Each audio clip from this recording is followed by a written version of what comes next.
There is nothing to fear.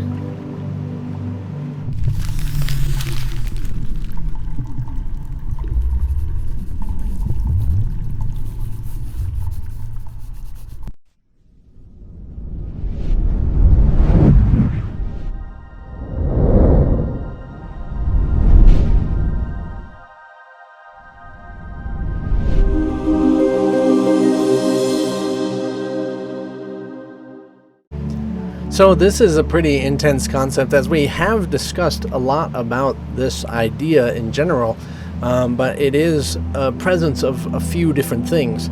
So recognizing that manifestation, and which the dreamer of the dream, and what you actually are. It does, a lot of people find it helpful to recognize any sort of deity or God holding your hand and helping you along this whole journey. It even says that in the Course. But we want to recognize, regardless, well, you don't have to, but regardless of the visual interpretation that is helpful, recognize that it is still in your mind.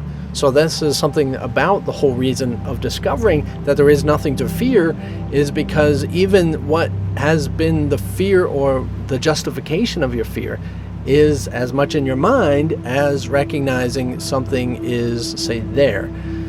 So in the sense of the visual imagining helping because you're not alone, as in seeming spirit, physical identity is there with you as well, that's helpful. But again, it's still kind of the same path, recognizing your mind's making stuff up to make it feel better.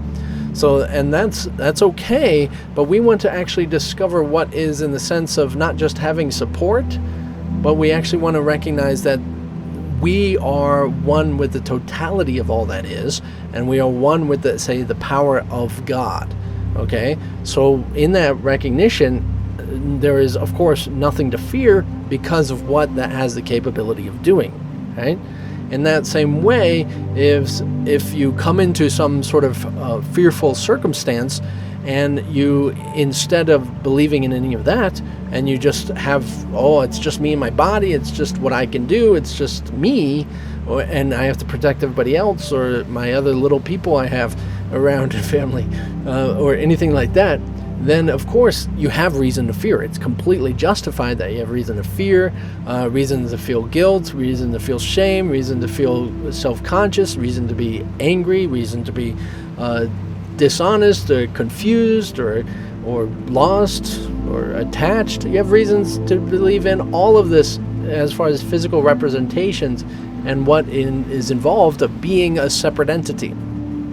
So in that recognition, when you are saying there's no reason to fear, if you don't actually believe it or recognize, say, the dreamer of the dream, you're just going to be like, it's a positive statement, that's great, it's helpful, but I'm still afraid. There's nothing to fear, there's nothing to fear, there's nothing to fear. Okay. Opposed to recognizing that if you are discovering what is everything being a manifestation, and say there's something really scary happening. I had a time I put myself into a somewhat of a cave. It was more like rocks together, but there was entrances on both sides, and I wanted to spend the night there, and there was some really weird noises. And just a few days ago I saw some really big, say, wolf dog things like size of horses, which is really weird. And this was in Sedona, Arizona, and I put that image together with the screaming of, I think, a beaver being eaten by something right by me. Like, just, I was right by the river, and like recognizing that full justification of being afraid, and protect yourself any way you need to. Of course, I got my stuff and got out of there. But if I, of course, recognized instead that there was no reason to be afraid, and that I, was one with God, that these animals were one with the whole totality of God as well, that the dreamer of the dream was in charge of the situation, I was given an opportunity to do that there. And I, as much as I was unaware of it at the time, to take that opportunity, it is not likely to be such a terrifying experience for you, or anything, especially after I hear this over my head. It was definitely justifiable.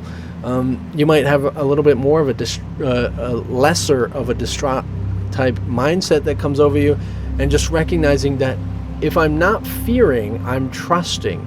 So I'm willing to trust in recognizing this fact that there is no reason to fear. I may not completely comprehend it, I may not understand all of its truth, but I'm willing to understand it. And that's aligning you with the ability to eventually come into that comprehension by choosing to, okay, I'm willing to learn, I'm willing to discover this. And that's what we really want to be doing here. That's why it's a simple fact today.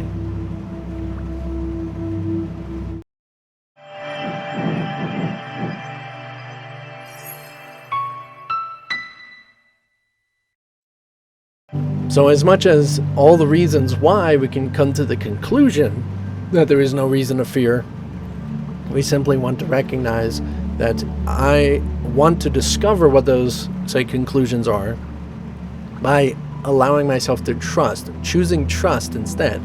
Okay, I trust that I am not alone. I choose to believe that there's nothing to fear. I trust that there is a more divine aspect about this. I don't completely understand it, but I choose to trust. I choose to recognize that there is no reason to fear. I want to discover this.